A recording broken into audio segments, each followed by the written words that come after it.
टुनटुनी चिड़िया बिलक बिलक कर अपनी माँ से रोए जा रही थी। माँ, हमें पापा अकेला छोड़कर क्यों चले गए? माँ बोलो ना, माँ बताओ ना, पापा क्यों चले गए हैं? टुनटुनी बेटा, ऐसा मत करो। तुम्हारे बाप की बीमारी ने और हमारी गरीबी ने तुम्हारे बाप की जान ले ली है। हरी काकी, मेरी बेटी तो अपने बाप को याद कर कर के रोए जा रही है। क्या बनेगा मेरी बेटी का? कैसे संभलेगी मेरी बेटी? थोड़ा वक्त तो लगेगा संभलने में, थोड़े दिन में संभल जाएगी तुम्हारी बेटी। बाकी फैक्ट्री से फोन आया था मैनेजर का, मैंने बता दिया है कि तुम 2-3 दिन में आ जाओगी।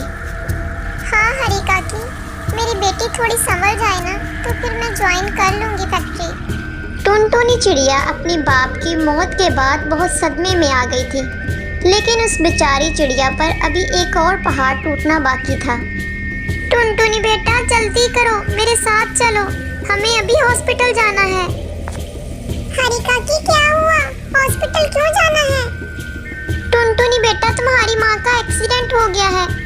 जिस फैक्ट्री में वो काम करती थी वहाँ केमिकल लीक हो गया और उसका एक्सीडेंट हो गया। डॉक्टर उसको देख रहे हैं। डॉक्टर, मेरी माँ कैसी है अब? बेटा, तुम्हारी माँ की आंखों की रोशनी चली गई है। तुम्हारी माँ की आंखों में केमिकल चला गया था, अब इस वजह से वो तुम्हारी माँ देख नहीं सकती। माँ, ये क्या हो गया? माँ, पहले पापा मुझे छोड़कर चले गए, अब आपके साथ ये सब कुछ हो गया। मामा, ये मेरे साथ क्यों हो रहा है? टुनटुनी चिड़िया फूट फूट कर रोने लगती है।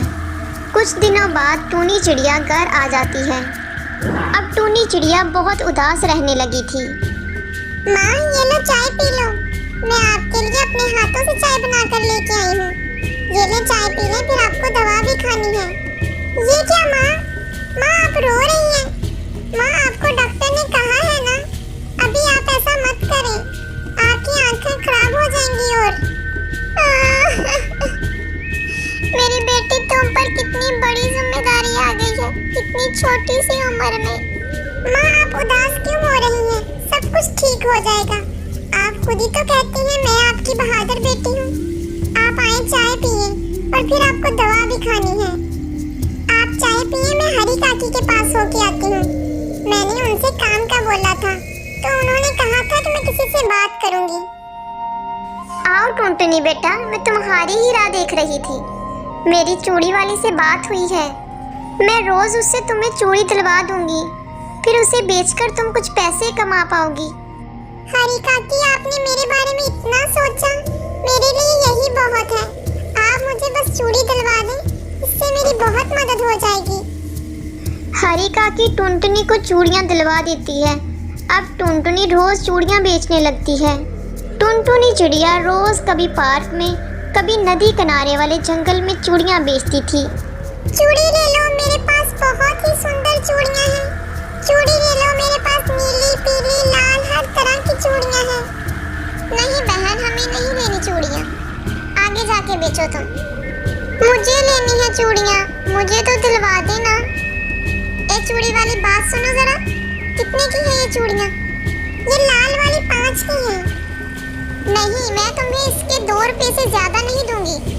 वो भी इसलिए ले रही हूँ, मेरी बेटी जिद कर रही है, वरना मैं तो तुमसे कभी चूड़ी ना लेती। आज तो सिर्फ 15 रुपए की कमाई हुई है, मुझे कुछ समझ नहीं आ रहा मैं क्या करूं। टुनटुनी बेटा, आ गई तुम? बड़ी देर लगा दी आ जाने में तुमने। माँ, मैं आपके लिए रोटी खरीद कर लाई थी, रुको मैं आपको अपने हाथों से खिलाती हूँ। मेरी फूल सी बेटी सारा दिन मेहनत करती है और मैं अपाहज तुम्हारी कोई मदद ही नहीं कर पा रही। माँ, फिक्र क्यों करती हैं आप? थोड़े दिन में शादी का सीजन आने वाला है, फिर देखना मेरी कितनी चूड़ियाँ बिकती हैं।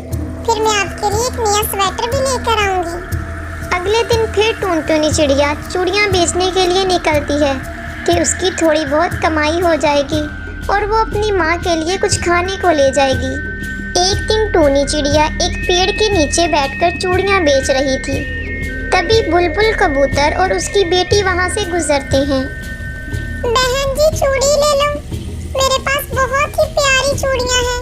लाल, नीली, पीली, हर तरह की चूड़ियाँ हैं मेरे पास। चूड़ी ले लें आप। इस गरीब बदबूदार चिड़िया को रास्ते से हटाओ, मुझे इससे कोई चूड़ी नहीं लेनी। मैं बदबूदार चिड़िया नहीं हूँ, मेरे से तो बिल्कुल भी बू नहीं आ रही। तो आपने मुझे बदबूदार चिड़िया क्यों कहा? बेटा ऐसे किसी से बात नहीं करते, चलो माफी मांगो तुम। मैं नहीं मांग रही माफी इस गंदी चिड़िया से। ये कहकर वो वहां से गुस्से से चली जाती है। टुनटुनी चिड़िया इसी सोच में चूड़ियां बेच रही थी, लेकिन उस दिन उसकी कोई भी चूड़ी नहीं बिकी। एक दिन टुनटुनी चिड़िया थक कर एक पेड़ की डाल पर बैठ जाती है और वहीं उसकी आंख लग जाती है। थोड़ी देर बाद चंपी कबूतरी वहां आ जाती है। इस गंदी चिड़िया ने मेरे पापा से मुझे डांट पड़वाई थी। अब देखना मैं इसके साथ क्या करती हूँ, मैं इसकी सारी चूड़ियां ही तोड़ देती हूँ। चंपी कबूतरी उसकी सारी चूड़ियां नीचे फेंक देती है और उसकी सारी चूड़ियां गिरते ही टूट जाती हैं। ये सब कुछ उसके पास खड़ा बबली कबूतर देख लेता है और फिर घर आकर अपनी बेटी को बहुत डांटता है। फिर बबली कबूतर अपनी बेटी को लेकर टुनटुनी के घर आता है, लेकिन वहां पहुंचकर टुनटुनी की माँ टुनी को देखकर बहुत हैरान हो जाता है। टुनटुनी तुम्हारी बेटी है? तुम्हारे साथ इतना कुछ हो गया और मुझे पता भी नहीं चला। ये तो बाई की आवाज लग रही है। बाई, ये आप हैं? बाई, मेरी आंखों की रोशनी चली गई थी। उस दिन फैक्ट्री में मैं काम कर रही थी। उसके बाद मैंने आपसे बहुत रब्ता करने की कोशिश की, लेकिन नहीं हो पाया। चलो बेटी, तुम टुनटुनी से माफी मांगो।